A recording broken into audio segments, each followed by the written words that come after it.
Bismillahirrahmanirrahim. Assalamualaikum warahmatullahi wabarakatuh.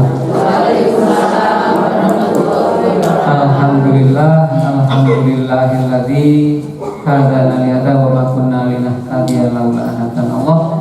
Asyhadu an la ilaha illallah wahdahu la syarikalah wa asyhadu anna Muhammadan abduhu wa rasuluh. Allahumma shalli ala Muhammad wa ala ali Muhammad. Yang terhormat Ibu Kepala SMP Negeri 1 Batu, Ibu Tati Ismiati, yang insya Allah pada kesempatan hari ini walaupun tidak secara real berada di tengah-tengah kita masih bisa melihat dan mendengarkan arahan serta sosialisasi dari beliau pada pagi hari ini. Yang kami hormati Bapak Ibu pendidik dan tenaga kependidikan SMP Negeri 1 Batu, wabil khusus kepada Bapak Ibu yang berada di depan sebagai komite pembelajaran, ada Pak Miswanto, Bu Lulu, Bu Titik Suswati, Bu Yayu dan Bu Reni yang nanti akan menyampaikan materi. Bapak Ibu sekalian, seluruh tenaga pendidik dan pendidikan yang insya Allah mudah-mudahan sehat walafiat pada pagi hari ini. Marilah kita senantiasa memanjatkan puji syukur kepada Allah Subhanahu wa Ta'ala atas limpahan rahmat dan hidayahnya, sehingga pada pagi hari ini, hari yang penuh dengan berkah, Jumat tanggal 20 Mei 2022, kita bisa hadir dan bersilaturahim dalam rangka melaksanakan rapat dinas dengan agenda sosialisasi program sekolah penggerak dan sosialisasi penjelasan teknis tentang kegiatan asesmen sumatif semester genap untuk kelas 7 dan kelas 8 tahun 2022.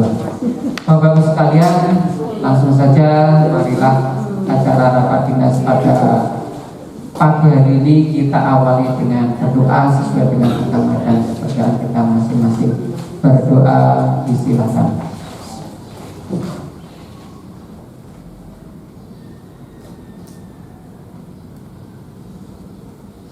Berdoa selesai.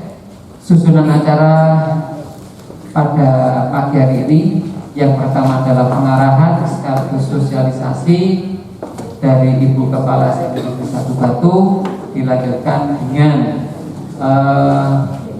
pemberian materi berikutnya terkait dengan sekolah penggerak yang akan disampaikan oleh Pak Miswanto dan kawan-kawan yang berada di depan.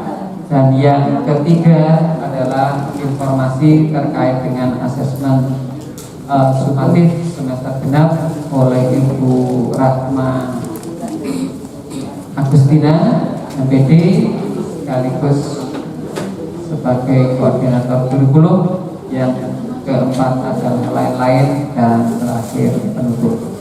Baiklah, untuk menginjak acara yang pertama, mari kita ikuti dengan seksama pengarahan dari Ibu Kepala SMP Negeri 1 Batu kepada yang terhormat Ibu Tati Ismiati. Kami persilakan. Terima kasih Pak Rifai. Bismillahirrahmanirrahim. Ngapunten jelas suaranya Bapak Ibu? Assalamualaikum warahmatullahi wabarakatuh. Salam sejahtera kita semua. Kepada yang terhormat Bapak Ibu Staf Manajemen SMP Negeri 1 Batu, Bapak Ibu pendidik dan tenaga pendidikan SMP Negeri 1 Batu, pertama-tama patut kita panjatkan syukur kehadirat Allah Tuhan Yang Maha Kuasa, karena pada pagi menjelang siang ini kita masih diberi sebuah nikmat sempat Bapak Ibu ya. Pada saat ini yang pertama kami mohon maaf, saya tidak bisa mendampingi secara tatap muka Bapak Ibu, tetapi tidak mengurangi hal yang substansi materi yang akan kita sampaikan, karena pada hari ini Bapak Ibu kita diwajibkan untuk mensosialisasikan terkait program sekolah penggerak. Jadi hari ini adalah deadline terakhir bagaimana kita mensosialisasikan semua program yang kita ikuti di dalam kegiatan program sekolah penggerak. Ini dimulai sudah 2 minggu yang lalu, Bapak Ibu, di mana kegiatan itu melalui kegiatan sinkron dan asinkron. Nah, ini adalah bagian dari kegiatan asinkron yang nanti akan disambung lagi kegiatan sinkron pada hari Senin. Makanya kalau saya mengambil hari Sabtu, itu akan mengambil haknya Bapak Ibu, waktunya keluarga, kita lakukan kegiatan. Makanya saat ini walaupun saya tidak bisa, tetap kita lakukan. Kegiatan ini Bapak Ibu, yang pertama adalah sosialisasi terkait kegiatan program sekolah penggerak. Paparan dari komite pembelajaran, ini ada 6 komite pembelajaran Bapak Ibu. Tapi bukan berarti 6 itu, semua program itu terbebani pada 6 orang itu. Ini adalah program seluruh kita, program untuk SMP Negeri 1 Batu, untuk kemajuan sekolah. Maka dari itu, mohon dukungan bagi kami untuk menyelesaikan segala program ini, sekaligus nanti implementasi di lapangan adalah melibatkan seluruh Bapak Ibu guru. Kegiatan kita untuk program sekolah penggerak ini adalah berat Bapak Ibu, dan itu harus semua mendukung. Dukungan dari Bapak Ibu kami butuhkan, terutama nanti pada saat implementasi di lapangan. Walaupun pada tahun ini kita fokus pada kelas 7, tapi bukan berarti kelas yang lain Bapak Ibu mengajar yang tidak di kelas 7 itu tidak terlibat, tidak Bapak Ibu. Jadi hari ini kita fokus kepada sosialisasi intern sekolah.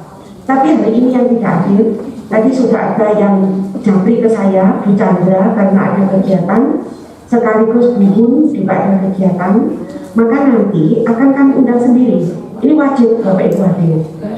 Ini intern sekolah. Yang kedua adalah pemangku kebijakan.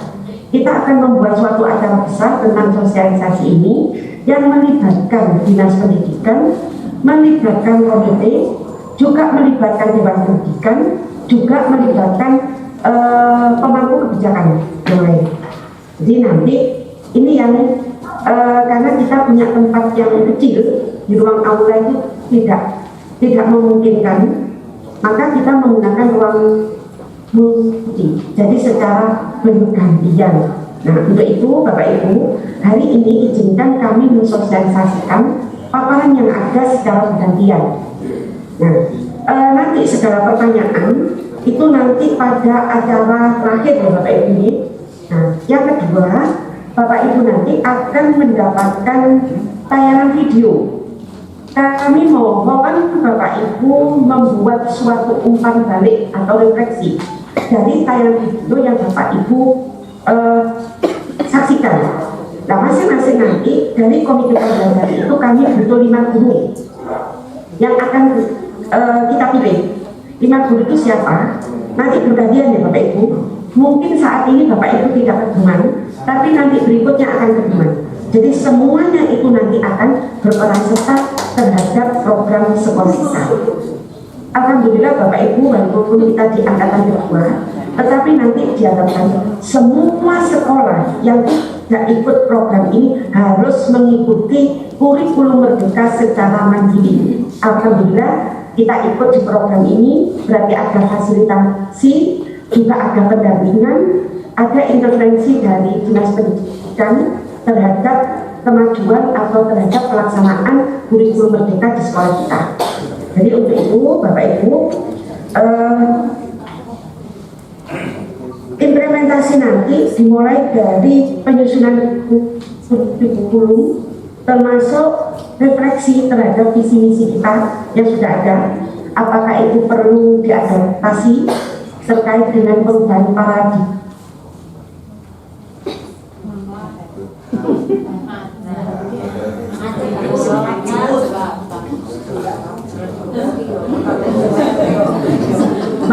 Pembelajaran baru, paradigma baru, atau kami dengan umpan balik dari Bapak Ibu, tidak semua memang kami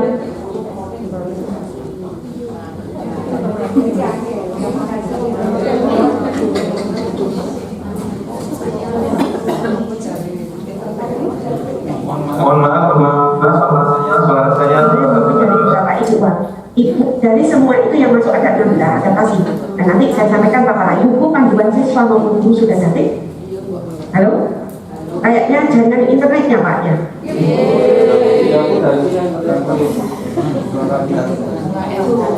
Halo?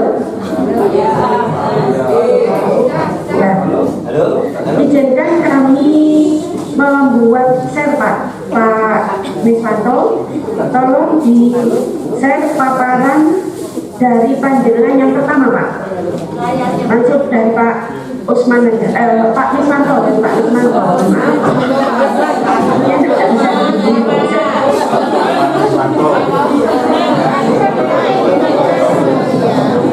share-nya dari ya Pak Mis.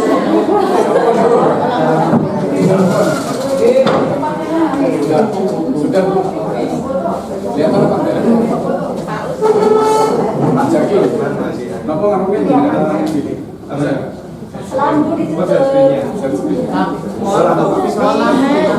Atau mungkin dari saya Pak, bisa saya share dari saya, tapi dibuka oleh bosnya ya. Ampun mungkin.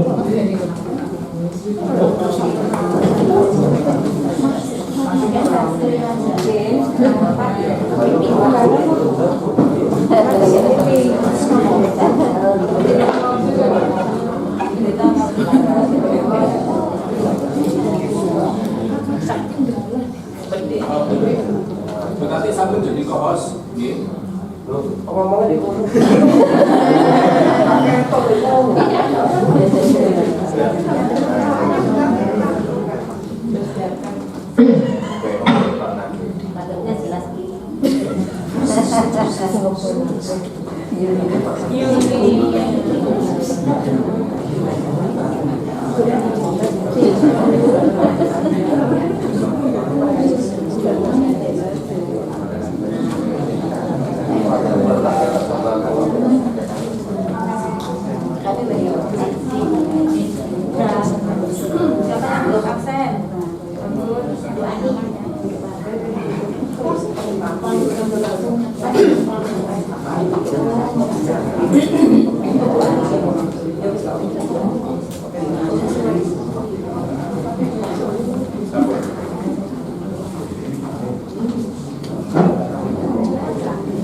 Oh nggak bisa pesan ya Pak ya?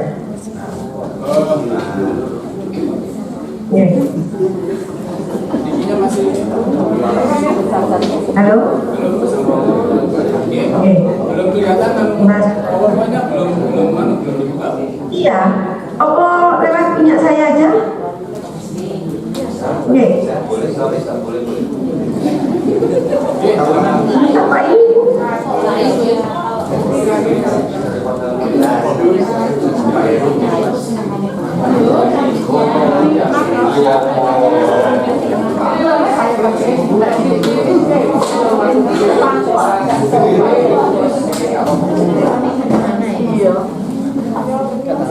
Pakai sini aja nggak apa-apa, saya share-kan.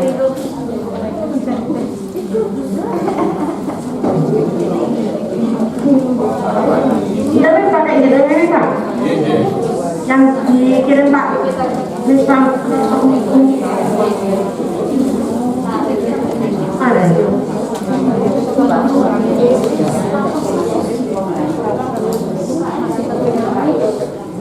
Sambil menunggu tadi masih diperbaiki yang belum tanda tangan daftar hadir monggo.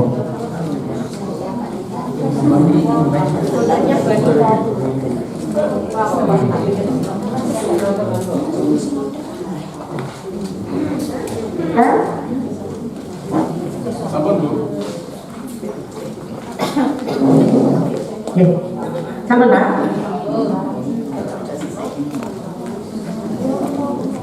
bisa ini.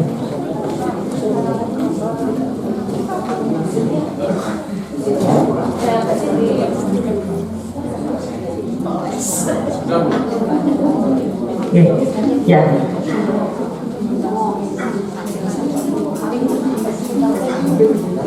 Dibesarkan Pak Wis. Bapak Ibu, terima kasih. Ini yang pertama, saya minta yang pertama ya Bapak Ibu. Karena hari ini saya ada kegiatan yang nggak bisa saya tinggalkan.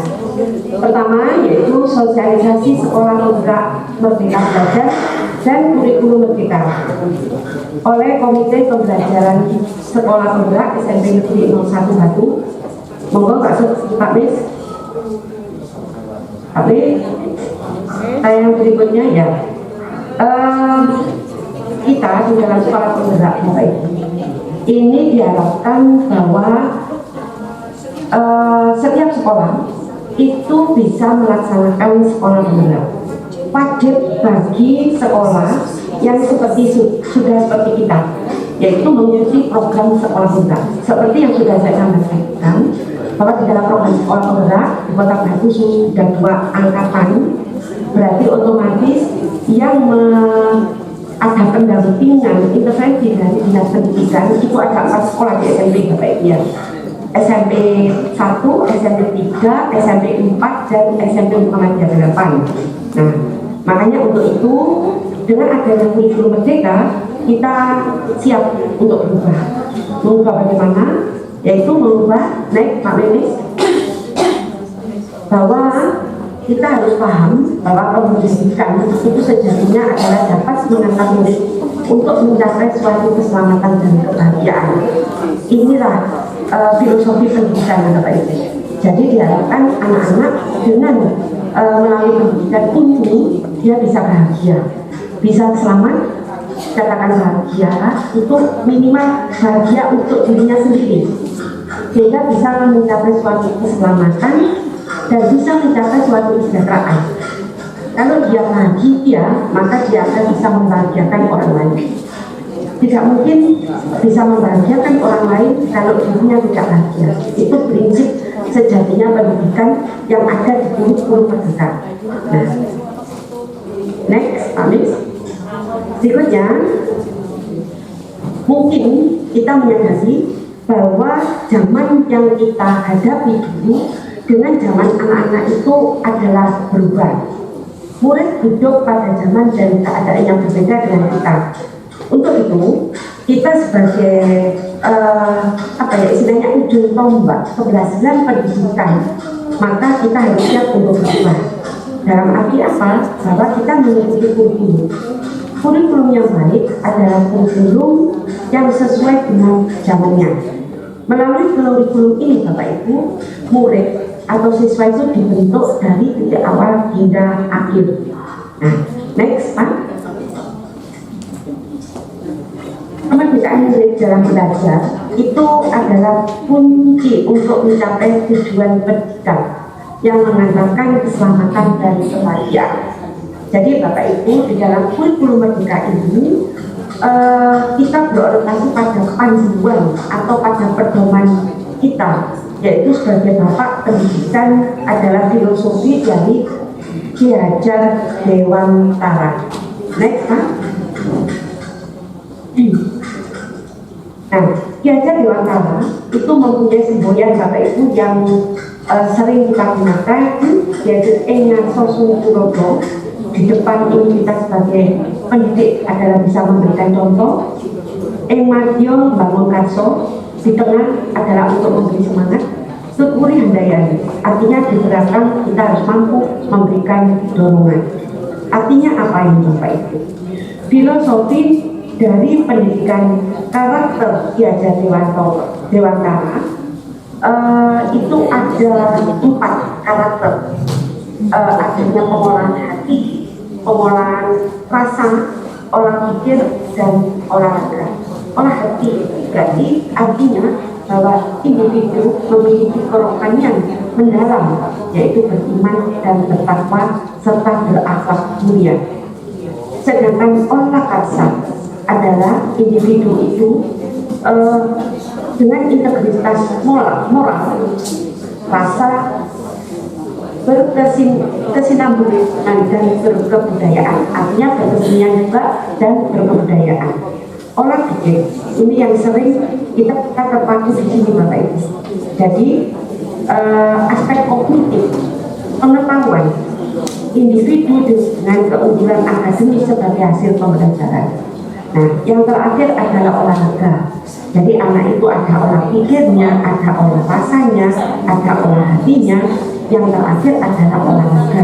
Jadi anak itu tidak hanya proses berpikirnya saja, tetapi juga bagaimana dia sebagai individu itu memiliki kesehatan dan mampu berpartisipasi aktif sebagai warga negara. Kita kembali kepada simbol yang tadi Bapak Ibu, bahwa ingaso sunggurodo, artinya kita harus bisa memberikan contoh teladan terkait dengan olah hati, olah rasa, olah pikir, dan olah raga. Kita harus mampu memberikan contoh Bapak Ibu. Nih, keteladanan, ya. Terus contoh dari kita semua itu yang dibutuhkan oleh anak-anak. Sedangkan Makno, kita harus mampu membangkitkan semangat anak-anak dengan apa yang dimiliki anak, kodrat yang dimiliki anak. Antara satu anak dengan anak yang lain itu tidak akan sama. Kita harus sadar, Bapak Ibu.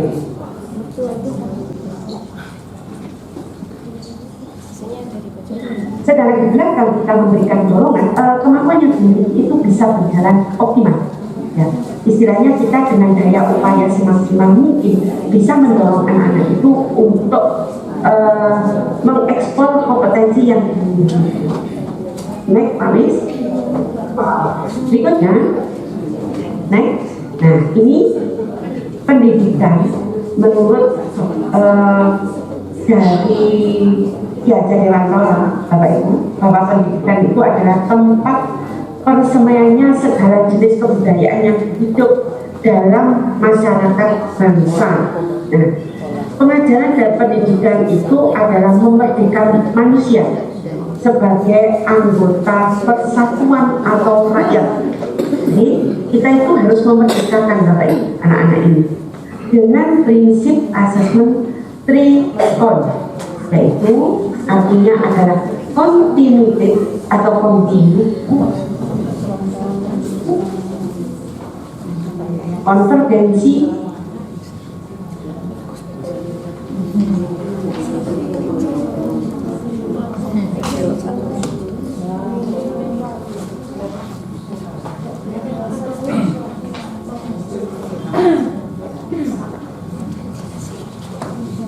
dan konsentris. Nah, semuanya ini artinya bahwa kita itu berkewajibannya apa? Kita punya kebudayaan dunia. Berarti kita kebudayaan dunia. Demikian juga dengan konsentris. Kita harus memadukan antara kebudayaan Indonesia itu di dalam kebudayaan dunia. Nah, di pusat pendidikan Bapak Ibu yang kita tahu bahwa pendidikan itu bisa berhasil melalui 3 pusat pendidikan, yaitu di sekolah, ini tugas kita Bapak Ibu, kemudian keluarga dan di masyarakat. Nah, sintesis dari pemikiran Diajar Dewantara yang pertama adalah pendidikan mahasiswa Bapak Ibu. Nah, kemudian sistem AMO yang kita pakai, Merdeka Belajar dan pusat pendidikan. Nah, next, Pak Miss. Next. Nah, modul Merdeka Belajar yang kita pelajari saat ini Bapak Ibu ada 5 modul. Dan satu modul itu banyak sekali bagiannya. Sehingga modulnya Bapak Ibu bagi komite pembelajaran ini juga sangat banyak kegiatannya. Mudah-mudahan diberi kesehatan ya Bapak Ibu ya, sehingga bisa menjalankan program sekolah penggerak ini dengan baik. Pertama, bagaimana mengenal dan memahami kita sebagai seorang guru. Modul 2, mendidik dan mengajar. Yang ketiga, mendampingi murid dengan utuh dan menyeluruh. Modul 4, mendidik dan melatih kecerdasan psikologi. Modul 5, pendidikan yang menandakan keselamatan dan kebahagiaan. Jadi saat ini kita masih belajar teori ya Bapak Ibu ya. Next Bapak Ibu, mengenal dan memahami sebagai pendidik. Apakah kita sudah mengenal Bapak Ibu dan sudah memahami bahwa kita adalah sebagai seorang pendidik? Nah, mari kita lihat tayangan ini. Coba Pak Lis, next berikutnya. Nah, mengenali dan memahami diri pendidik. Diri sebagai pendidik, yang pertama, apa sih peran kita sebagai seorang pendidik? Bagaimana peran saya sebagai seorang guru? Kita ini ingin menjadi guru yang seperti apa? Ini di dalam modul itu. Next. Nah, ini mengenal dan memahami sebagai pendidik. Pertama, bagaimana kita memaknai, menghayati pribadi kita sebagai manusia yang diminta untuk terus belajar. Nah, untuk itu kita harus mampu mengenali karakteristik dan kebutuhan belajar murid. Karakteristik anak, kebutuhan anak satu dengan yang lain itu beragam Bapak Ibu. Kita saat ini di dalam kurikulum Merdeka ini tidak bisa memaksakan bahwa anak harus mencapai kompetensi yang sama. Anak mempunyai kebutuhan yang berbeda. Untuk itu yang harus kita pahami.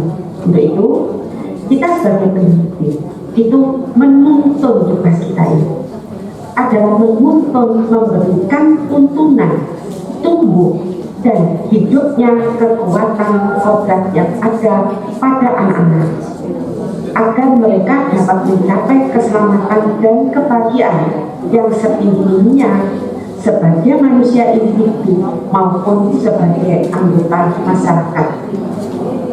Kita tidak bisa mengubah kodrat masing-masing anak Bapak Ibu. Contoh, ibarat padi, selamanya akan menjadi padi. Tidak mungkin padi itu akan berubah menjadi gandum, atau padi berubah menjadi jagung, tidak mungkin. Itu ibarat anak. Tinggal bagaimana kita menjadikan padi itu supaya menjadi baik, menjadi bibit unggul, itu lakukan. Jadi kita harus betul-betul memahami kodratnya anak itu, dan kita sebagai pendidik tidak punya kuasa untuk mengubah. Tetapi yang bisa kita ubah, ibarat catatan. Anak itu mempunyai catatan. Ada catatan baik, ada catatan buruk. Catatan buruk itu kita tidak bisa mengubah, Pak.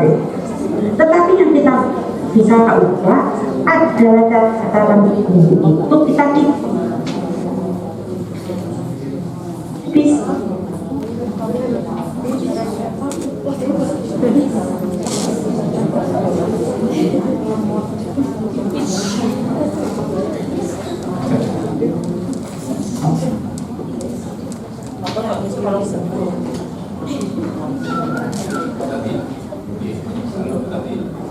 mungkin bisa dilanjutkan oleh teman-teman.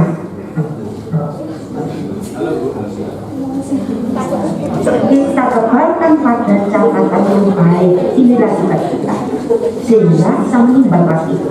Apakah itu refleksi? Yang keempat, Bapak Ibu,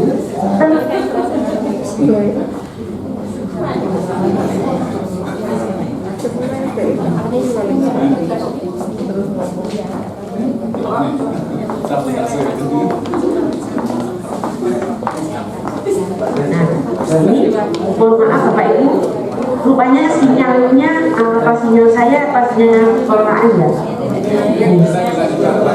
Next Pak Iti. Terima kasih Bapak Ibu. Itu yang perlu saya sampaikan. Jadi pemahaman kita menyelaraskan ini sampai di sini Bapak Ibu ya. Jadi apa yang saya sampaikan di sini itu tadi Bapak Ibu. Kita sebagai pendidik harus siap berubah supaya bisa mendampingi anak sesuai dengan zamannya. Untuk itu Bapak Ibu tidak ada satupun dari kita yang istilahnya di luar ini kita semua bergerak, kita semuanya saling mendukung untuk mensukseskan program sekolah pemuda. Saya kira dari saya itu, Bapak Ibu. Yang kedua, kita juga memahami bahwa kodrat anak itu berbeda. Kita tidak bisa mengubah kodrat masing-masing anak. Yang bisa kita ubah adalah bagaimana kita menuntun anak itu dengan upaya kita yang semaksimal mungkin. Itu yang perlu saya sampaikan. Kita siap ya Bapak Ibu, berubah ya. Mari kita siap gak siap, harus siap. Mau gak mau kita harus menjadikan kita sebagai seorang yang bergerak, mengantarkan anak-anak untuk bergerak. Saya kira itu. Terima kasih. Mohon maaf jika ada salah, baik mungkin kurang berkenan dari Bapak Ibu karena penanyangannya juga tergantung dari sinyal internet. Saya kira itu mudah-mudahan bermanfaat. Setidaknya ini awal dari kita untuk siap menjadi sekolah penggerak. Dari saya ini ada kurang lebihnya saya mohon maaf. Saya akhiri. Wassalamualaikum warahmatullahi wabarakatuh. Saya mau izin Bapak Ibu, nanti saya sambung lagi. Saya sementara live dari pertemuan ini. Mohon Pak Rifai untuk selalu mengkoordinasi ya Pak ya. Nanti saya akan pindah tempat ini. Terima kasih Bapak Ibu, saya akhiri. Wassalamualaikum warahmatullahi wabarakatuh. Sampaikan terima kasih kepada Ibu Tati. Saya izinkan ya Bapak Ibu. Kemudian tadi paparan status sambutan pengarahan dari Ibu Kepala Negeri 1 Batu. Yang perlu kita garis bawahi adalah bahwa kita sebagai pendidik sebenarnya tujuan yang utama adalah untuk memberikan keselamatan dan kebahagiaan terhadap peserta didik atau putra putri bangsa. Kalau boleh saya tambah, baik di dunia maupun di akhirat, sehingga secara kognitif juga mumpuni, secara sikap sosial spiritual juga tidak kalah pentingnya untuk mencapai kebahagiaan tersebut. Bapak sekalian, untuk acara selanjutnya masih serangkaian kegiatan sosialisasi sekolah penggerak yang akan dipandu oleh Bapak Miswanto, akan mengatur ritme penyampaian materi, apakah nanti satu-satu lomba pidato atau mungkin tanggal sebelum saling menyampaikan dan sebagainya. Kami serahkan sebenarnya kepada Pak Miswanto. Mengingat juga Pak durasi karena hari Jumat, mohon diperhitungkan karena nanti acara yang kedua ada penjelasan teknis terkait dengan kegiatan asesmen untuk kelas 7 dan 8. Waktu sebelumnya kami berikan kepada Pak Miswanto. Monggo Pak Mis. Terima kasih Pak Rai. Assalamualaikum warahmatullahi wabarakatuh. Selamat siang, salam sejahtera kita semua. Shalom, Om Swastiastu, Namo Buddhaya, salam kebajikan. Yang kami hormati Bapak Ibu Wakil Kepala Sekolah, mungkin tadi sudah lihat ya, Bapak Ibu staf manajemen dan seluruh pendidik dan tenaga pendidikan SMP Negeri 1 Batu. Jadi ada hal mendasar yang mungkin perlu saya berikan semacam latar belakang mengapa kok kurikulum itu berubah. Ya, kebetulan saya mengikuti mulai tahun 2019 ya, itu ketika diminta untuk menyusun buku teks untuk pelajaran dari Puskurbuk Kemendikbud. Jadi saya mengikuti itu mulai dari 3 tahun yang lalu. Ini sudah direncanakan sejak awal dan memang kurikulum itu memang harus ditinjau. Ibaratnya mobil aja perlu dicekap, harus direfresh. Komputer juga sama. Nah, kurikulum pun juga sama. Nah, rangkaiannya itu ketika Kemendikbud mengeluarkan kurikulum darurat. Jadi pada tahun 2020 melalui keputusan Menteri tahun 2020 nomor 719. Jadi ketika itu adanya pemberlakuan kurikulum darurat, yaitu tentang pedoman pelaksanaan kurikulum pada satuan pendidikan dalam kondisi khusus, karena kita tahu waktu itu adalah pandemi. Kemudian dari situ muncul kurikulum prototipe. Kurikulum prototipe itu kalau nggak salah waktu itu sekitar Oktober 2020, ketika kami waktu itu menyusun CP-CP. Ya, jadi saya waktu itu dilibatkan untuk mulai dari menyusun CP, kemudian menyusun ATP, modul ajar sampai buku teks.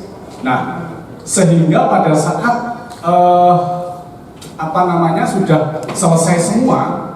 Nah, ini waktu itu kan ada perdebatan. Ini kira-kira namanya kurikulumnya apa? Ada yang waktu itu mengatakan kurikulum nasional, kurikulum penggerak atau apa. Nah, akhirnya muncul keputusan terbaru pada tahun 2022, yaitu keputusan nomor 56 Mendikbudristek, itu tentang penerapan kurikulum dalam rangka pemulihan pembelajaran. Salah satu ayat di sana menyebutkan bahwa akan diberlakukan yaitu kurikulum merdeka yang saat ini diberlakukan untuk sekolah penggerak wajib. Ya, jadi yang terpilih sebagai sekolah penggerak secara bertahap itu wajib menerapkan yang namanya kurikulum merdeka. Tetapi yang tidak ikut sekolah penggerak pun juga diberikan kesempatan melalui IKM, implementasi kurikulum merdeka, baik itu secara mandiri, ya, mandiri berbagi, mandiri belajar, mandiri berubah. Nah, itu tiga hal yang bisa dilakukan oleh teman-teman di luar sekolah penggerak. Makanya nanti kalau ada pertanyaan, loh, yang menerapkan IKM kok bukan hanya sekolah penggerak saja? Ya, ternyata memang Mas Menteri itu memberikan pilihan pada teman-teman itu. Makanya ini roadmap ke kurikulum merdeka, Bapak Ibu. Nah, kalau tadi Bu Tati sempat mengatakan ada asas trikon, kemudian among, ngomong, itu saya kira memang itu sudah kita lakukan setiap hari kita sebagai seorang guru, ya. Nah,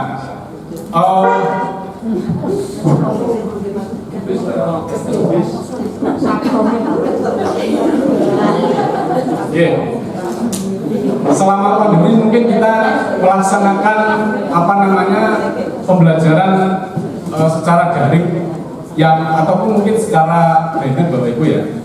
Ada satu kisah begini. Ini yang diadopsi oleh teman-teman yang melaksanakan implementasi kurikulum merdeka, ya, dengan cara daring. Suatu ketika guru itu mengajar, dia kok capek ya mengajar terus gitu ya. Akhirnya dia membuat video mulai dari pertemuan 1 sampai akhir. Nah, ketika diberikan video yang pertama, ya, itu dia ngecek itu mulai dari awal sampai akhir. Jadi dia menunggui, gurunya menunggui. Anak-anak masih stay di kelas, ya, sambil menonton videonya gurunya. Kemudian pada pertemuan yang kedua, gurunya ngecek itu pada jam terakhir saja, jadi akhir pembelajaran. Ketika akhir pembelajaran, muridnya masih stay di kelas, ya. Kemudian cobalah iseng, ya. Ketika itu dia ngeceknya itu di tengah-tengah pembelajaran. Nah, ketika di tengah-tengah pembelajaran, apa yang terjadi, Bapak Ibu? Jadi ketika dia masuk ke kelas, dia hanya melihat HP-nya anak-anak semua. Ternyata semuanya anak-anak itu merekam, ya, apa yang diterangkan oleh gurunya melalui video itu. Jadi anak-anak ternyata belajar dari pengalaman. Oh, gurunya kalau masuknya itu pada akhir pembelajaran. Akhirnya anak-anak bawa HP semua. Apa yang ditayangkan oleh guru pada video itu direkam oleh murid-murid. Begitu luar biasanya generasi sekarang, ya, generasi yang native, ya, digital native. Itu yang menjadi dasar mengapa Mas Menteri itu mengubah kurikulum. Salah satunya adalah karena lost learning atau ada satu pembelajaran yang hilang dengan adanya masa pandemi ini. Saya kira kita sudah menyadari semua bagaimana kita melihat adanya degradasi moral dari murid-murid kita. Terutama saya sebagai tatib itu sangat mengalami sendiri, ya. Ngomongi bocah itu diomongi pisang pindho ping telu itu kadang ora keneng, ya. diubah terus BPP ora garing. Ya. Setengah mamal. Akhirnya yang terjadi ya seperti itu. Nah, tadi sudah dijelaskan oleh Bu Tati terkait dengan modul Merdeka Belajar.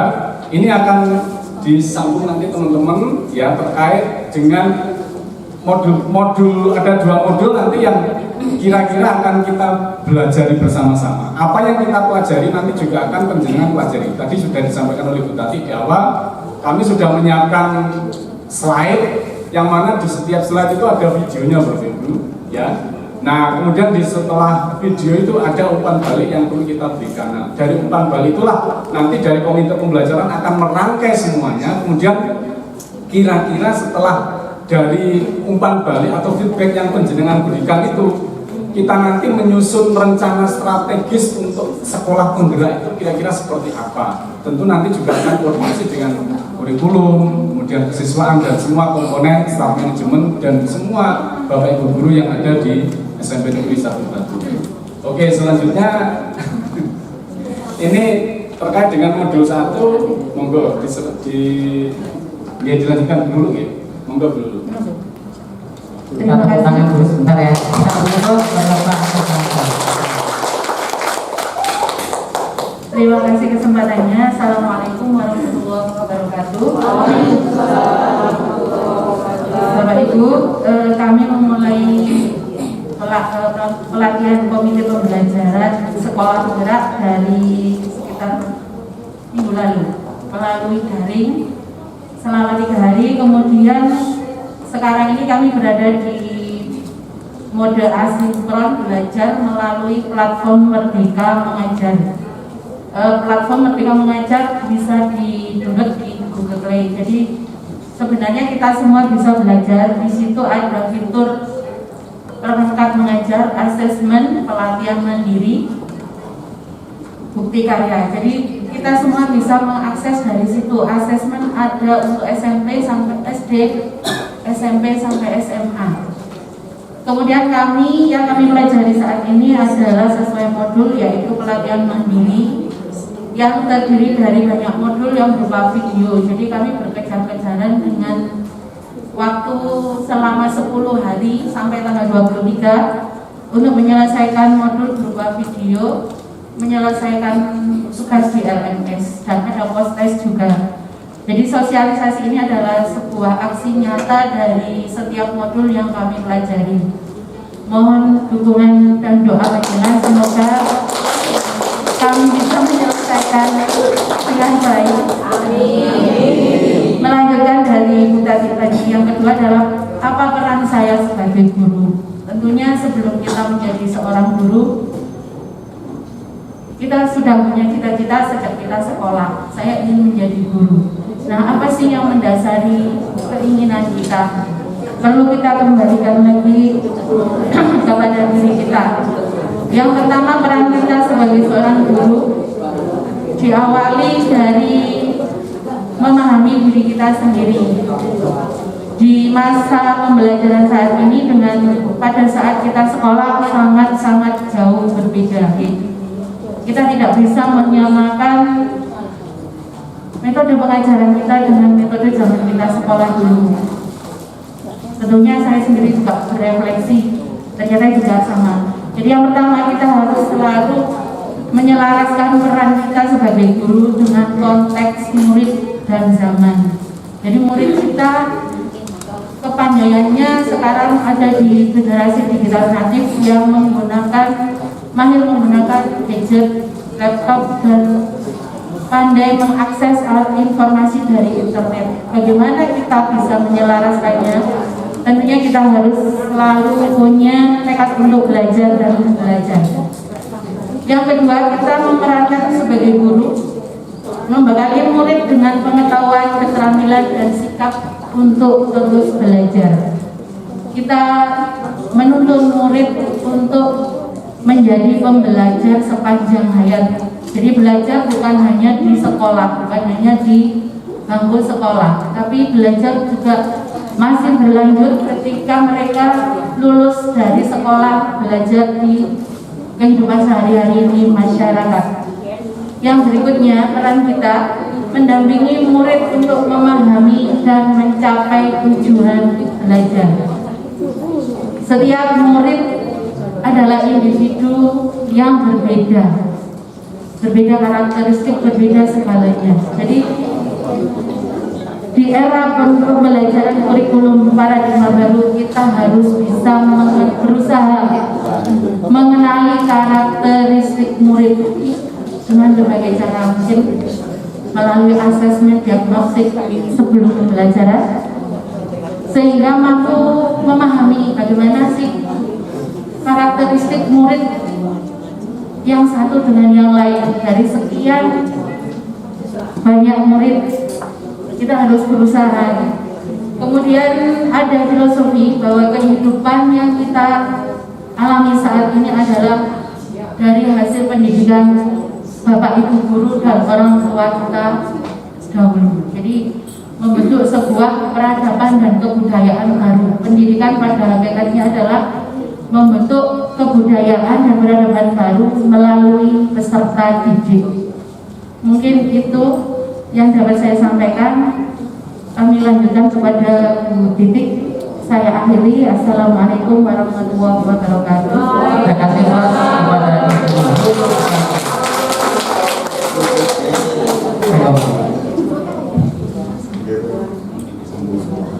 Terima kasih. Terima kasih waktu yang sudah diberikan pada saya. Assalamualaikum warahmatullahi wabarakatuh.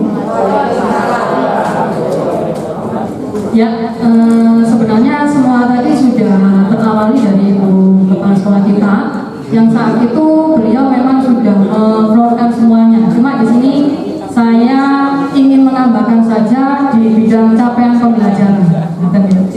Nah, kita tahu bahwa kurikulum prototipe itu adalah kurikulum yang berbasis kompetensi untuk mengarahkan ke karakter anak, ya, dengan berdasarkan profil pelajar Pancasila. Nah, di sini pada capaian pembelajaran, di capaian pembelajaran di kurikulum prototipe ini, itu sebenarnya ada beberapa fase. Yang dulunya itu sebenarnya dalam bentuk tahun, tapi di sini dalam bentuk fase. Dalam satu fase itu ada 1 sampai 3 tahun, Bapak Ibu. Nah, kemudian fase itu terbagi menjadi fase A sampai fase F, ya. Sebelum fase A itu ada grup PAUD. Mungkin Bapak Ibu yang punya anak PAUD atau cucu yang PAUD, ya, itu nanti bisa dimasuk di fase ini sebelum fase A.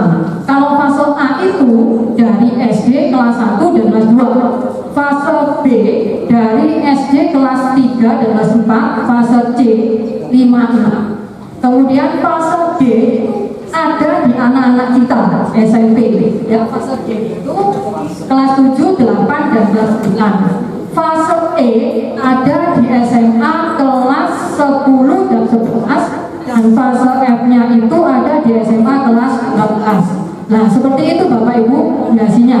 Kemudian di sini saya hanya sedikit saja mengarahkan, saya ingin memberikan contoh dalam bentuk pembelajarannya, karena saya di sini bidang matematika, ya kan? Bidang matematika, ingin saya berikan contoh dalam bentuk misalnya bentuk geometri. Geometri ini dalam bidang data, ya. Di fase fondasi di PAUD itu misalnya bidang data ini mereka melihat bentuk persegi panjang. Tapi di PAUD mereka hanya bisa meraba, ya, meraba dan juga mendengar. Itu fase PAUD. Kemudian di fase A dalam bentuk bidang dasar ini, ya, di fase A itu SD kelas 1 dan kelas 2. Jadi sudah saya itu hanya bisa kemampuan apa yang dilihat. Misalnya di situ ada bidang datar persegi, tapi mereka menyebutkannya segi 4, terus segi 3, itu aja. Ya, kemampuan di SD kelas 1. kelas 1 dan kelas 2. Kemudian di SD yang B, kelas 3 dan kelas 4 itu tidak kemampuan saja, tetapi membandingkan. Nah, membandingkan ini benda yang konkret. Benda konkret apa? Yaitu tadi, oh yang segitiga itu seperti ini, yang segi empat seperti ini, yang lingkaran seperti ini. Nah itu di SD yang fase B. Kemudian yang fase B, yang fase C, mereka sudah bisa mengklasifikasikan, ya, mengklasifikasikan dalam arti segi empat itu terdiri dari ada persegi, persegi panjang, ya kan, jajak-jajak dan lain sebagainya, layang-layang itu kan segi empat. Segitiga, oh segitiga itu ada segitiga siku-siku, segitiga sama sisi, segitiga sembarang dan lain-lain. Nah itu. Kemudian di fase D SMP, nah geometri ini dalam bidang data mereka sudah membuat teorema Pythagoras, berarti membentuk rumusnya seperti itu. Dan kemudian contoh di SMA-nya, setelah SMP tadi membentuk rumus teorema Pythagoras, segitiga yang dibuat teorema Pythagoras, di SMA-nya mereka sudah bisa memecahkan, ya, teorema Pythagoras ini ke dalam kehidupan sehari-hari, ya, seperti itu. Berarti segitiga itu bisa dijadikan sebagai rumus untuk teorema Pythagoras. Dan kemudian terakhir SMA yang fase F. Fase F ini mereka sudah bisa menerapkan dari berbagai informasi tentang teorema Pythagoras juga, atau bisa menghitung luasnya. Nah, luas yang dihitung itu tidak hanya lingkaran atau segitiga, tetapi sudah dibentuk menjadi beberapa macam lingkaran. Luas lingkaran yang ada di dalam segitiga, luas segitiga yang ada di dalam lingkaran. Nah, itu masuk di fase F. Nah, seperti itu Bapak Ibu, mungkin penjelasan saya hanya beberapa contoh saja. Jadi setiap fase memiliki karakter sendiri-sendiri. Dan jangan lupa nanti pada capaian pembelajaran itu perlu adanya profil pelajar Pancasila yang terdiri dari berketuhanan yang Maha Esa, kemudian berbineka tunggal, ada nalar, kreatif, ya, dan mandiri, seperti itu. Gotong royong jangan lupa, itu bisa kita cantumkan, ya. Ya mungkin itu saja paparan dari saya, mungkin bisa nanti dilanjutkan Bu Yayu dan Bu Reni. Terima kasih. Assalamualaikum warahmatullahi wabarakatuh. Nanti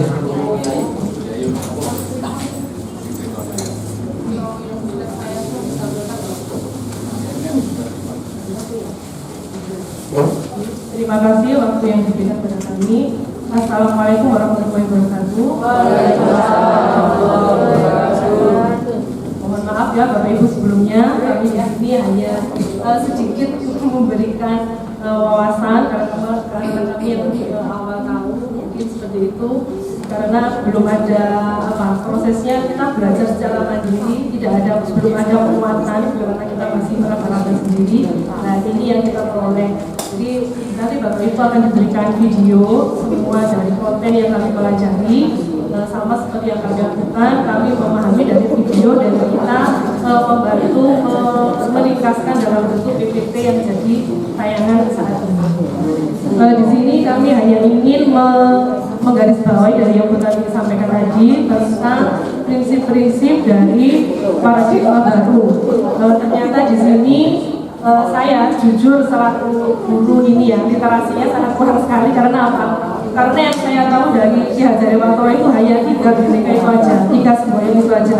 Ternyata yang sekarang menjadi asas dari tujuan pembelajaran ini salah satunya adalah dari kata-kata terkuat dari Ki Hajarewantoro. Ternyata sangat bagus sekali dan bisa dijadikan dan patokan dari era dulu sampai era sekarang. Yang pertama adalah quote dari Ki Hajarewantoro, bagaimana peserta didik ini dia mengalami fase keadaan, 3 keadaan, yaitu kodrat keadaan, kodrat alam, dan kodrat zaman.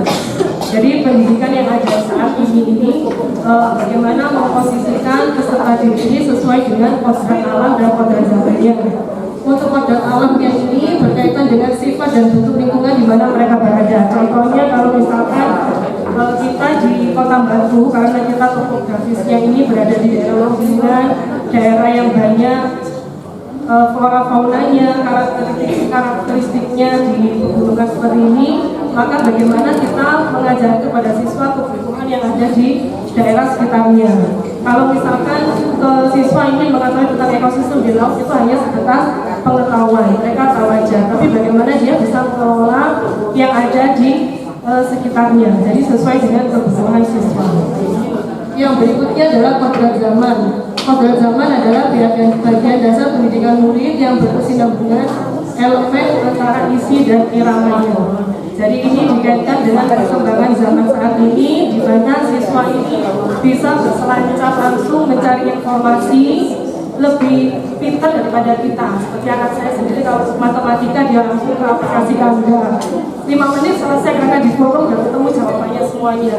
Jadi bagaimana kita sebagai orang tua atau guru memfasilitasi atau menjadi jembatan bagi anak atau bagi murid kita supaya bisa menggunakan informatika ini sebaik mungkin. Jadi itu adalah kodrat zaman dari anak kita.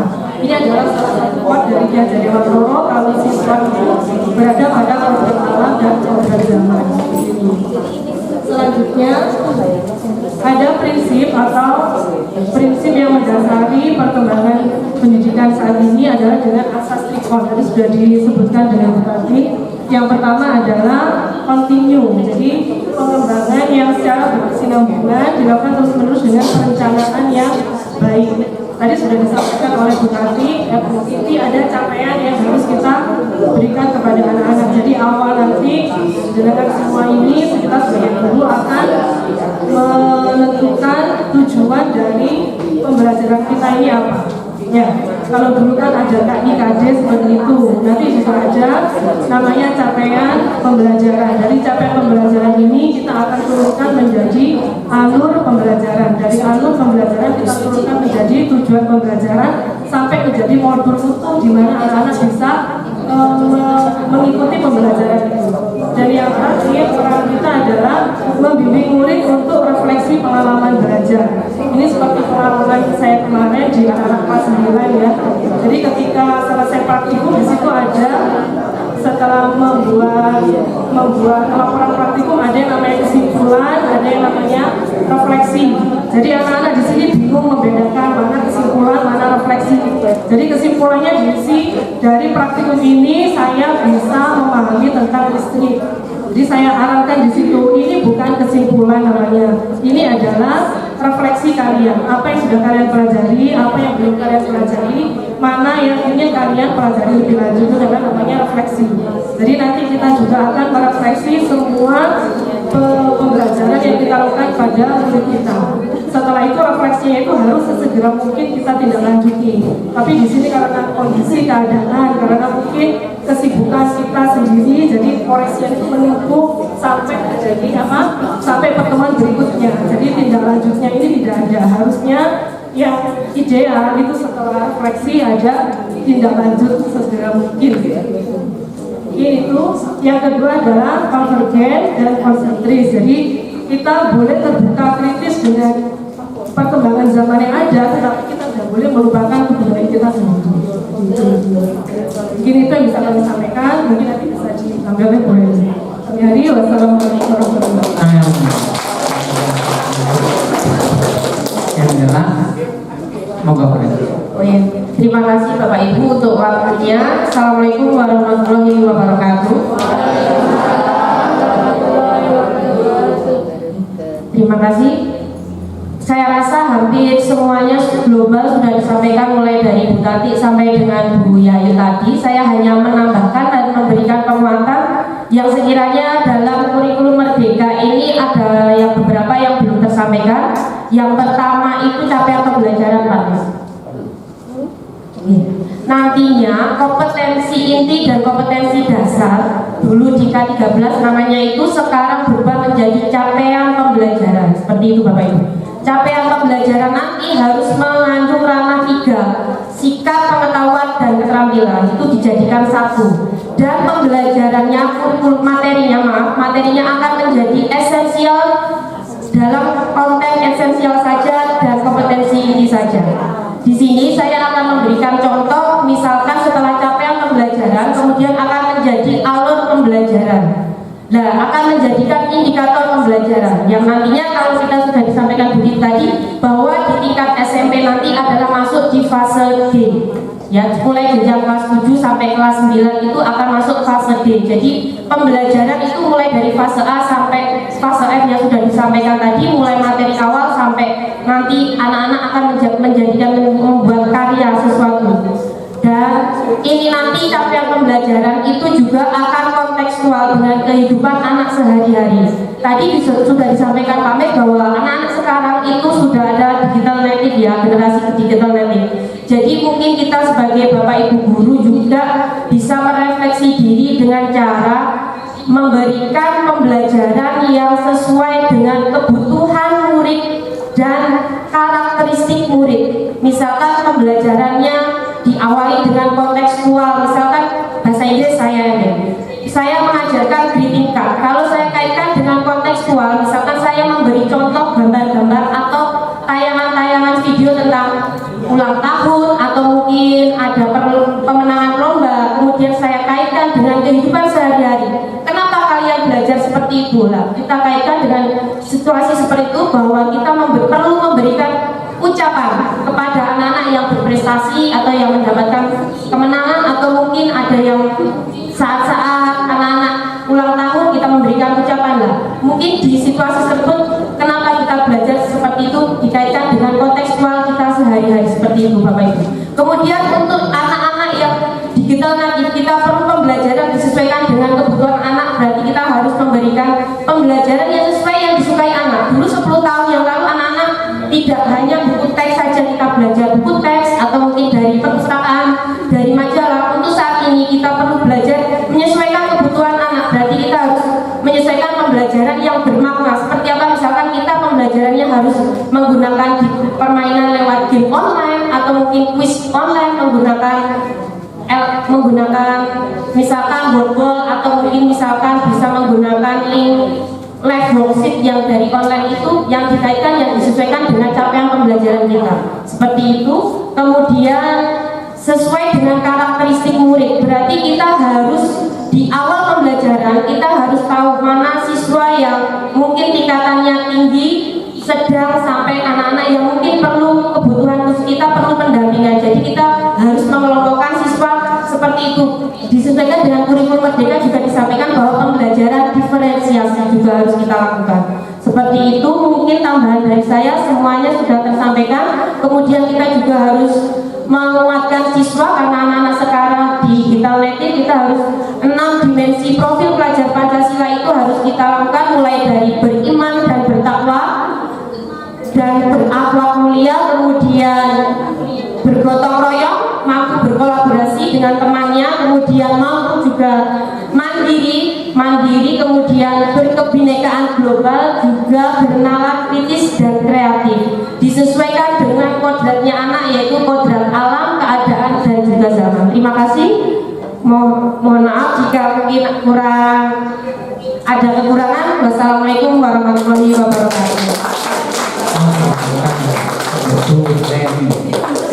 Pak Minto mungkin bisa penguatan atau mungkin sebagai penutupan. Terima kasih Pak. Ini saya coba kemarin mengenalkan salam profil pelajar Pancasila Bapak Ibu ya. Jadi ada, nanti bisa kita praktekkan kepada anak-anak. Yang pertama adalah beriman dan bertakwa, kemudian gotong royong, mandiri, kemudian berkebinekaan global. Artinya kebinaan global kan kita terbuka ya. Kemudian berkebinekaan global, bernalar kritis dan kreatif. Jadi kalau salah profil pelajar Pancasila berarti iman dan takwa. Yuk kita berikan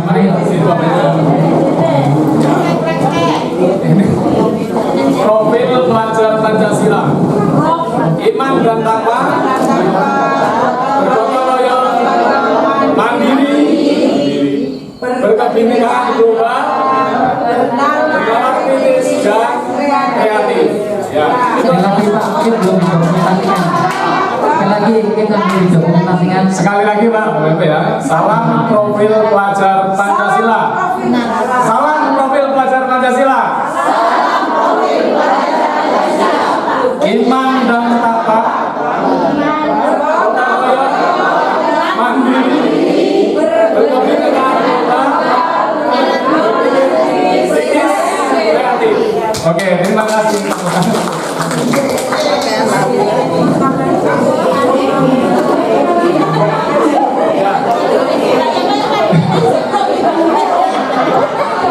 Ini sebagai selingan Bapak Ibu ya. Oke, ini mohon izin Bapak Ibu, sebentar. Jadi berkaitan dengan sosialisasi, kami sudah membuatkan slide, ya, sudah membuatkan slide yang nantinya bisa dengan pelajari. Oke, ini Bapak Ibu. Nanti akan saya sampaikan ke Bupati yang akan share di grup Humas. Jadi semuanya nanti bisa mempelajari secara mandiri. Jadi di situ ada 2 topik yang kami buat secara terstruktur, mulai dari awal sampai akhir.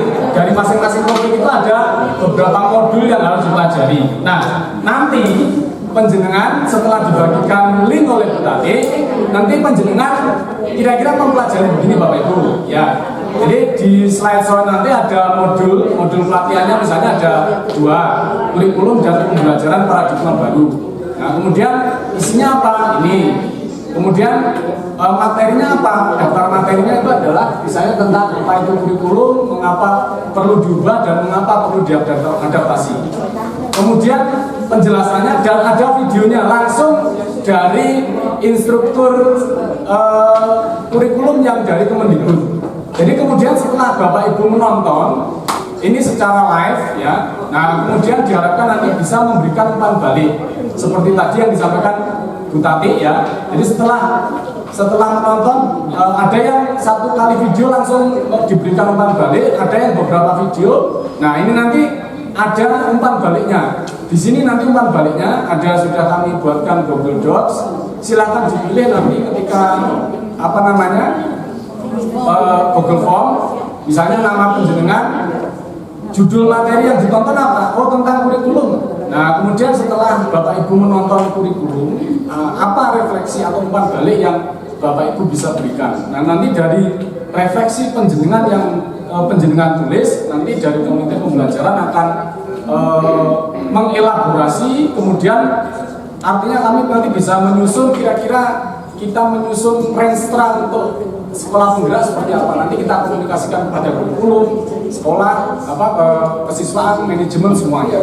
Nah, jadi peran komite pembelajaran sekali lagi bukan untuk menggantikan kurikulum, jadi bukan untuk menggantikan kurikulum, walaupun di sini juga ada staf kurikulumnya. Jadi kita hanya ingin nanti merekomendasikan kira-kira rencana strategis yang untuk sekolah penggerak itu seperti apa. Makanya dari Kemendikbud kan meminta 1 kepala sekolah dan 5 guru plus 1 BKI. Jadi dari situ nanti kita memberikan rekomendasi yang terkait dengan program sekolah penggerak. Nah terus Bapak Ibu mulai sekarang sudah bisa membuka nanti akan kita share juga terkait dengan peraturan-peraturannya. Karena mau tidak mau ketika kita menyusun apapun itu, apakah itu perangkat ajar, kurikulum, modul dan sebagainya, harus ada dasarnya. Dasarnya apa? Permen.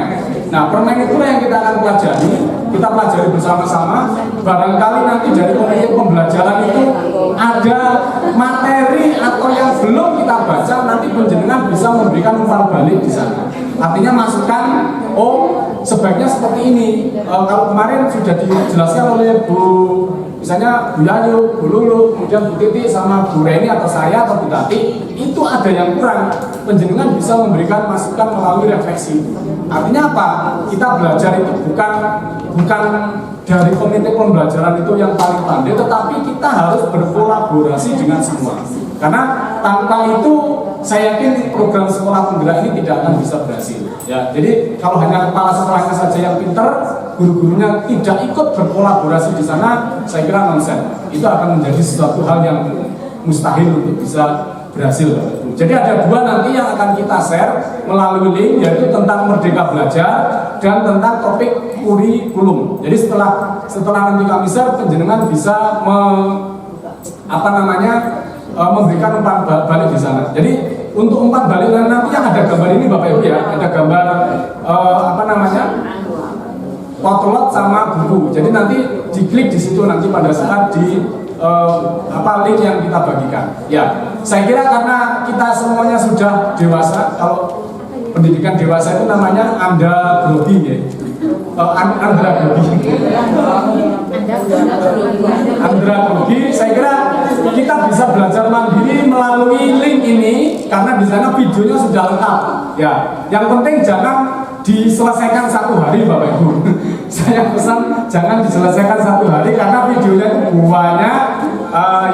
Kami nyambi masak, kami nyambi nopo-nopo, tidak masalah. Ya, kita pun juga sama kemarin juga sambil nyambi ngerjain soal, nyambi ngerjain nopo-nopo dan sebagainya. Nah, saya kira itu yang dapat kami sampaikan terkait dengan sosialisasi program sekolah pemuda ini. Artinya dari penjenengan nanti juga ada feedback ke kami dari Bapak Ibu guru, semuanya ada feedback ke komite pembelajaran, yaitu melalui link yang nanti sudah akan kami bagikan atau mungkin akan dibagikan oleh Bu Tati melalui grup Humas.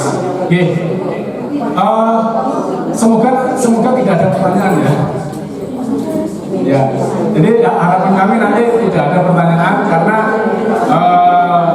jujur dari teman-teman kita juga masih dalam konteks belajar, kita sama-sama belajar. Oke, matur nuwun. Demikian yang dapat saya sampaikan. Sekali lagi, kalau ada hal-hal yang kurang berkenan terkait dengan hal ini, saya mohon maaf ya sebesar-besarnya. Matur nuwun. Wassalamualaikum warahmatullahi wabarakatuh. Selamat siang. Terima kasih untuk tim dari Komite Pembelajaran dan disampaikan terima kasih kepada Bapak dan Ibu yang sudah dengan luar biasa menyampaikan sosialisasi awal, dan pasti nanti akan ada tindak lanjut mungkin melalui workshop atau mungkin dari informasi secara virtual dan mungkin bisa disampaikan melalui grup. Baik Bapak sekalian, masih ada waktu kurang lebih 5 menit untuk kami buka pertanyaan yang terkait dengan sosialisasi sekolah penggerak atau kurikulum merdeka. Monggo Bapak Ibu, dan mungkin untuk pertanyaan ini kami buka 3 pertanyaan dulu, dan nanti kalau kita tidak untuk dengan itu kita akan tidak lanjuti di lain kesempatan. Pertanyaan pertama mungkin kami Pak Mis ya. Pertanyaan pertama tadi ada yang bertanya dan kami sampaikan, apakah untuk link yang akan dibagikan nanti itu seluruh Bapak Ibu atau hanya untuk yang mengajar kelas itu saja? Mengingat untuk tahun ini kan kelas dulu yang diterapkan. Sebentar Mas ya. Itu yang pertanyaan pertama. Untuk pertanyaan kedua kami program kepada Bapak Ibu biar nanti ditanggapi secara langsung 3 pertanyaan. Monggo.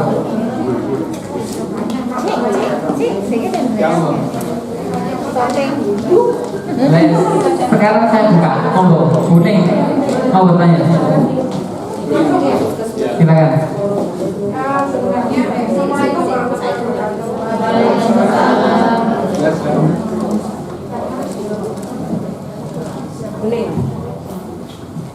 Terima kasih waktunya. Sebenarnya dengan kurikulum baru ini, bukan hanya saya, mungkin teman-teman yang lain juga bertanya-tanya, semakin karena ini perubahan baru dan kita harus berubah memang karena kita harus menyesuaikan dengan perkembangan zaman. Namun ini tidak harus jauh sekarang Pak. Nanti mungkin dengan berjalannya waktu kita juga akan mendapat pemahaman tersendiri. Yang pertama tadi mengenai fase. Fase itu sudah ditentukan oleh pemerintah seperti itu ya. Nah itu kita belum paham. Saya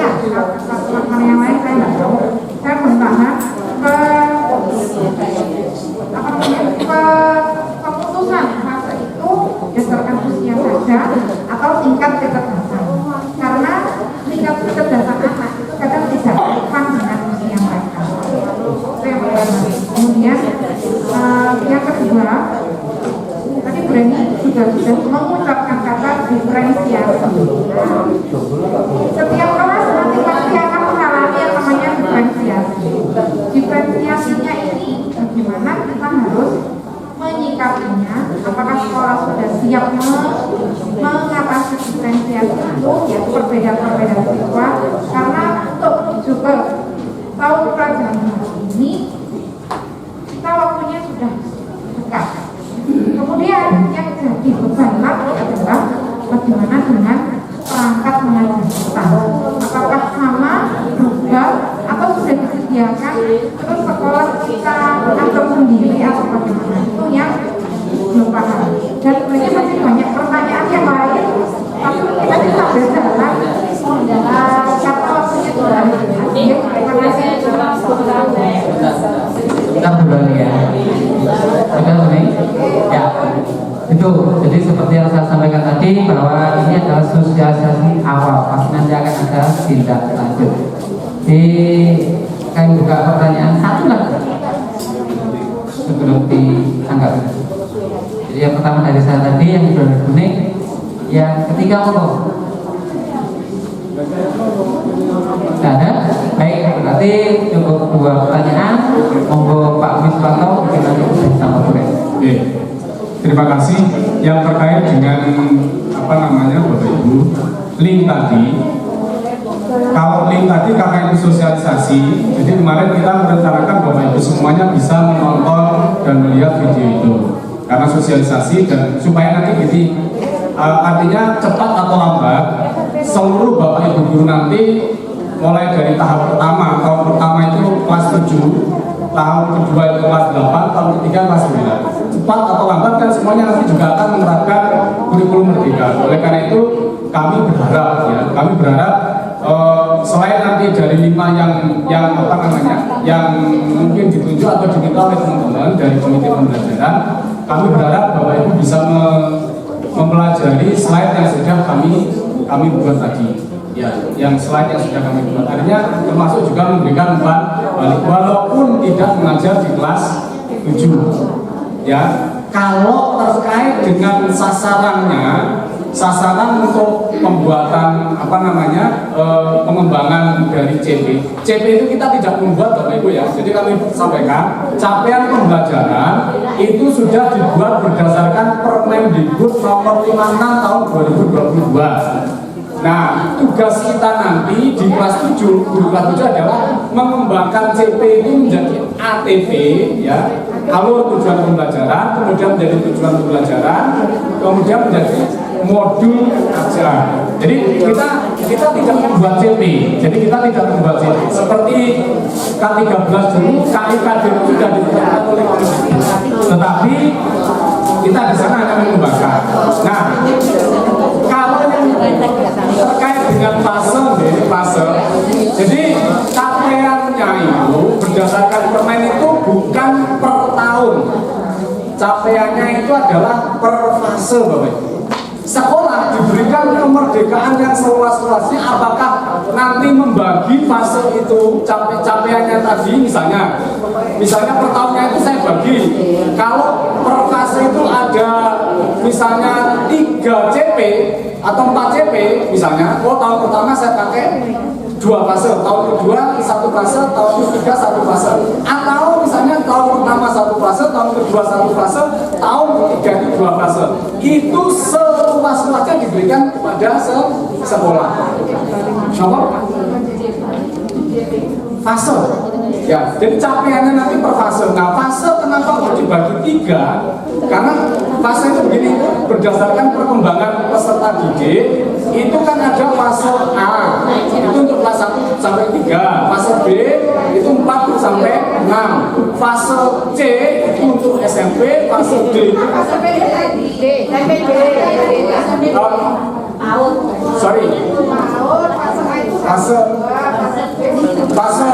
fase A itu 1 sampai 2, fase B 3 sampai 4, fase C itu 5 sampai 6, fase D itu SMP, fase E itu SMA. Ya. Nah, itu kalau terkait dengan pembagian ini kan sudah dibagi berdasarkan perkembangan peserta didik Bapak Ibu ya. Perkembangan artinya bisa macam-macam lah.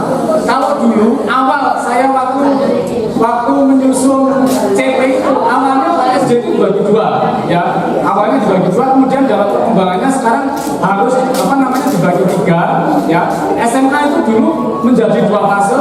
Mengapa? Karena waktu itu ada penjurusan. Nah sekarang di kurikulum Merdeka yang sekarang itu karena SMA tidak ada penjurusan, maka cukup hanya satu fase, yaitu fase E.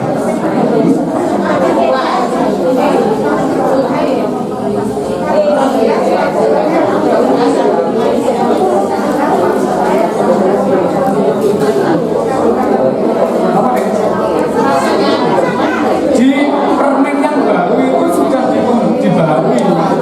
Jadi di permen yang baru sudah diperbaharui. Awalnya begitu, saya katakan awalnya begitu. Tetapi kemudian di permen coba dibuka nanti permen nomor 56 tahun 2022 itu fasenya sudah SMA itu semuanya disamaratakan. Mengapa? Alasannya karena fase SMA sekarang itu tidak ada penjurusan lagi. Jadi tidak ada kelas IPS, kelas sosial itu tidak ada. Nah makanya fasenya yang tadinya dua itu dijadikan kalau SMP tetap satu fase ya. SMP itu satu fase. Itu di permen yang baru Bapak Ibu ya. Di permen yang baru. Makanya saya katakan monggo nanti kita cermati permennya dulu. Jadi kita belajar itu kan tentu harus ada dasarnya. Dasarnya apa ya permen? Permen 56 tahun 2022 tentang pedoman pelaksanaan kurikulum ya. Jadi tentang pedoman pelaksanaan kurikulum, salah satunya kurikulum Merdeka. Jadi itu monggo begini. 1 menit ya Bu Reni.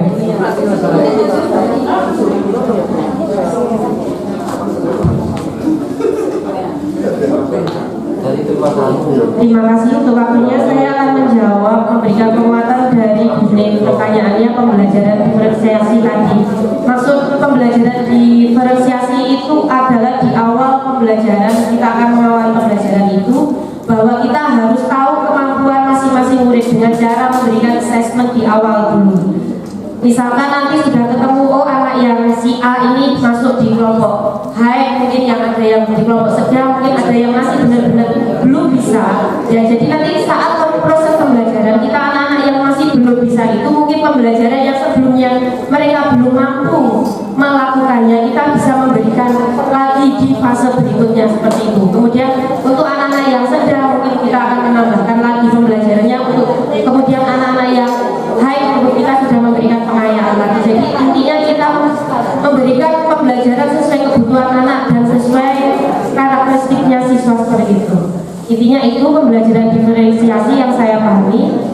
Untuk modul ajar dan perangkat ajar kita hanya ada di dalamnya. Untuk kurikulum Merdeka itu capaian pembelajaran, tapi untuk modul ajar kita harus menyesuaikan dengan kebutuhan anak-anak. Mungkin bisa kita modifikasi sendiri, perangkatnya juga kita sesuaikan sendiri sesuai dengan kebutuhan anak. Jadi di situ kita nanti ada contoh-contohnya bening, tapi untuk spesifiknya semuanya sudah tersedia. Itu yang ada itu hanya buku teks saja. Tapi buku teks itu juga bukan menjadi acuan. Kita bisa memberikan pembelajaran yang bervariasi, mungkin dari sumber-sumber yang relevan lagi, yang disesuaikan dengan capaian pembelajaran yang akan dicapai. Terima kasih. Tepuk tangan untuk kita semua. Baik, Bapak sekalian, di hari Jumat mungkin kita maklum bersama, sehingga untuk pertanyaan-pertanyaan yang mungkin masih belum tersampaikan di forum ini bisa ditanyakan pada saat workshop yang lebih detail atau mungkin di tahun baru, sehingga semuanya bisa tercover. Baiklah Bapak sekalian, ini acara yang ketiga, yaitu informasi terkait penjelasan teks tentang asesmen sumatif genap untuk kelas 7 dan kelas 8, terutama untuk Bapak Ibu pengawas ruang yang akan bertugas di Senin nanti. Akan disampaikan oleh Ibu Rahma Agustina Mokobrang.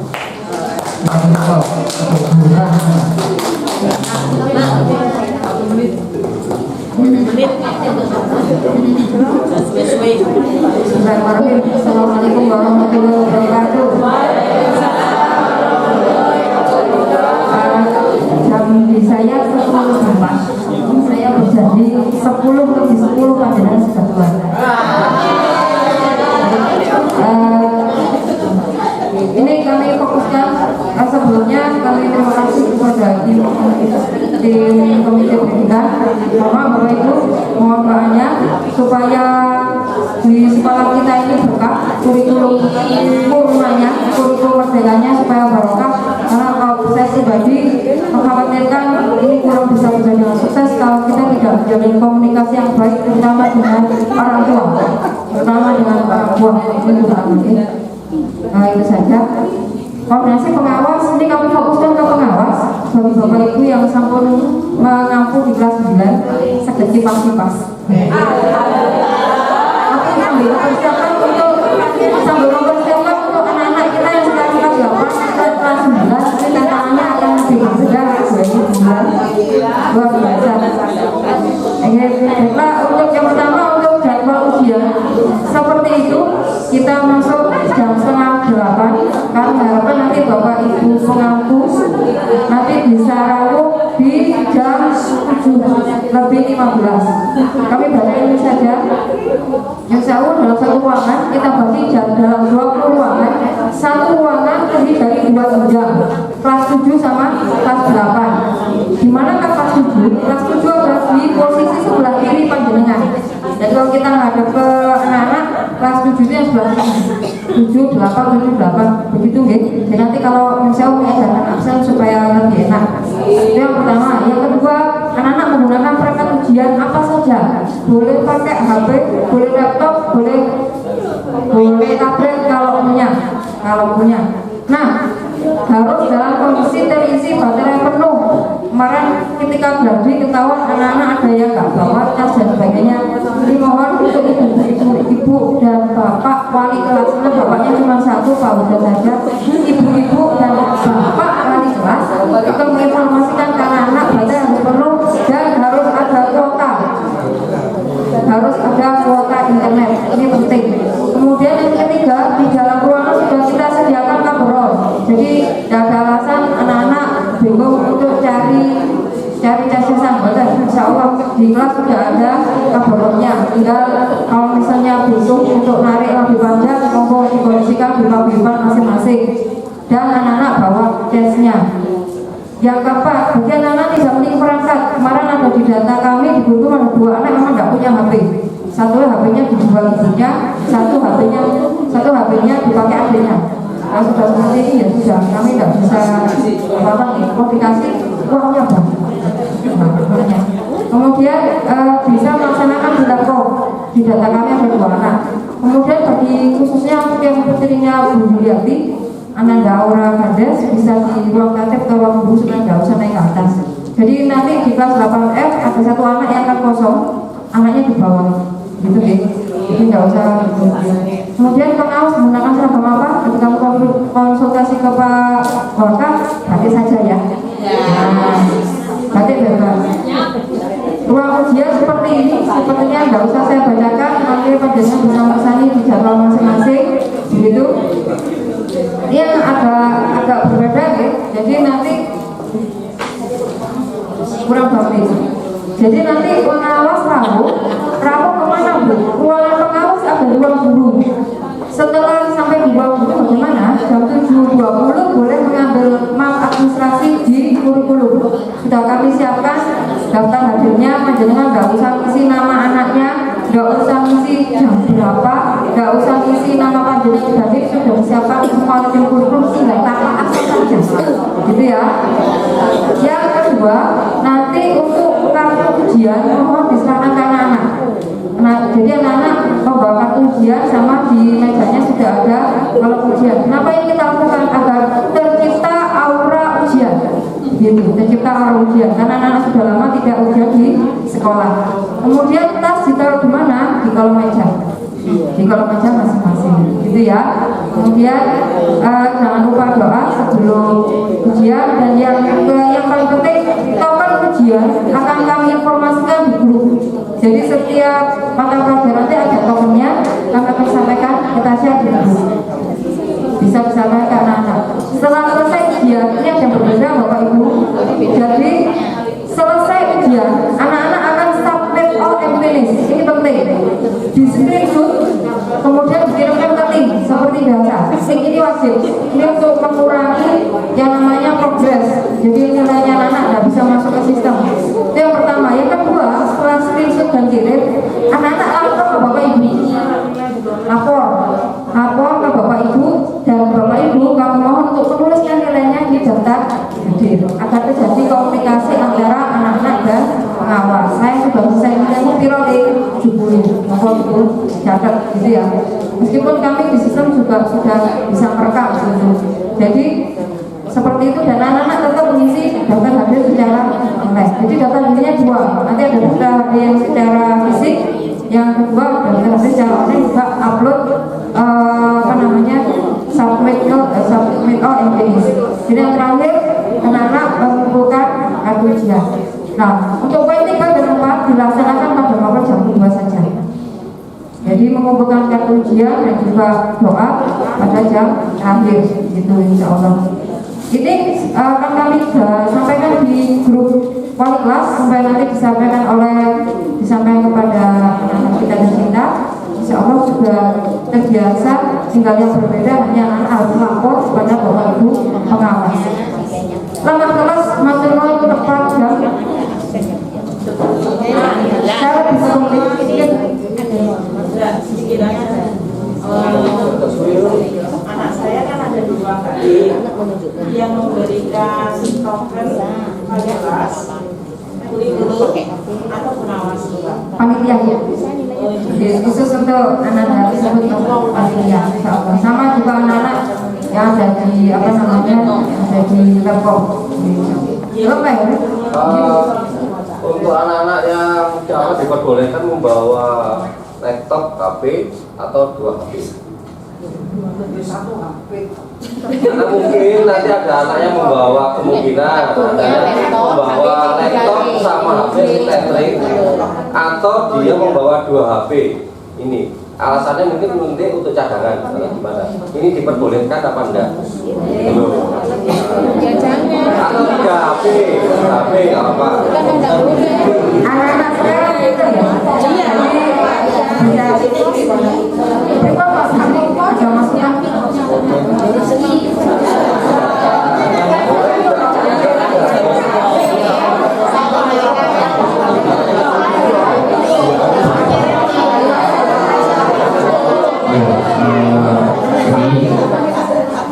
Untuk anak-anak yang membawa perangkat demikian itu adalah salah satu modus kecerdasan digital. Jadi silakan ya, mohon silakan. Mungkin satu yang saya tambahkan di sini adalah di awal ujian saya yakin nanti akan ada semacam kemacetan atau kepadatan lalu lintas data di awal-awal, biasanya adalah di 5 menit pertama. Jadi mohon Bapak Ibu pengawas untuk tidak bingung ya. Jadi kenapa gitu? Nah kalau nanti bingung, nanti kita akan bingung bareng-bareng. Terima kasih. Ya, jadi untuk pengawas sudah ada grupnya, jadi semua koordinasi bisa disampaikan melalui grup. Moga Bu Rahma, kalau ada pertanyaan lagi kami persilakan. Oke, Bu Asih.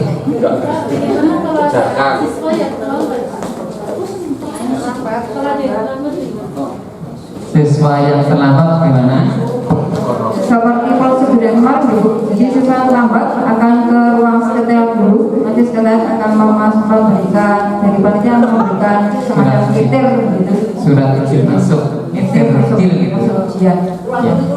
Di ruang kurikulum itu ruang sekretariatnya, pengawasnya di ruang guru. Tidak ada waktu tambah. Ada perpanjangan. Keterlambatan pengawasnya. Nah,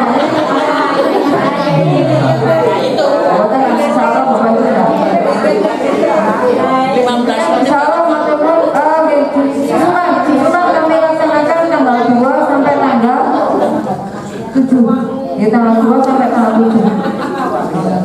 Ya, tanggal 2 sampai tanggal 7 itu syukur-syukur tidak sampai tanggal 7 sudah selesai. Syukur-syukur juga tidak ada susulan. Itu nanti akan digunakan untuk tanggal 2. Oke, ada lagi Bu Yuli. Terima kasih. Berarti yang kita memasukkan nilai anak-anak itu kan butuh waktu ya. Itu menunggu ataukah kalau ada yang sudah selesai itu atau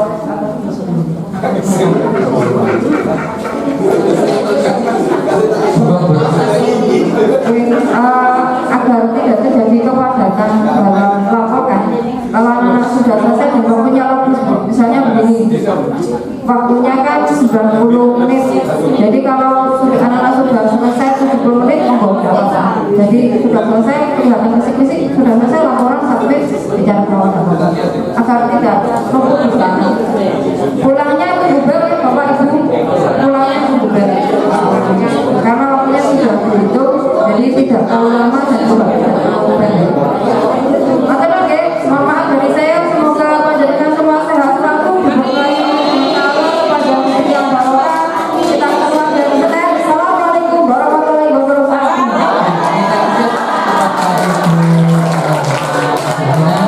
Sudah memberikan briefing tadi terkait dengan pengawasan ujian atau asesmen sumatif semester 6 yang dimulai pada Februari.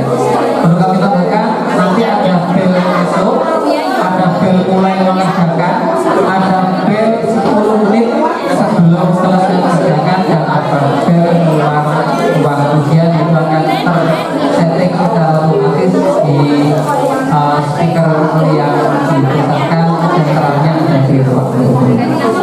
Demikian Bapak Ibu sekalian yang kita sudah melaksanakan terkait dengan dua agenda kegiatan sosialisasi pada pagi hari ini, dan untuk menutup acara agar semua apa yang kita akan laksanakan berjalan dengan baik dan lancar, kita akan ikuti doa akhir kegiatan yang akan dipimpin oleh Bapak Makmur Huda. Mohon perkenan Bapak Makmur Huda. Iya. Tambah yang.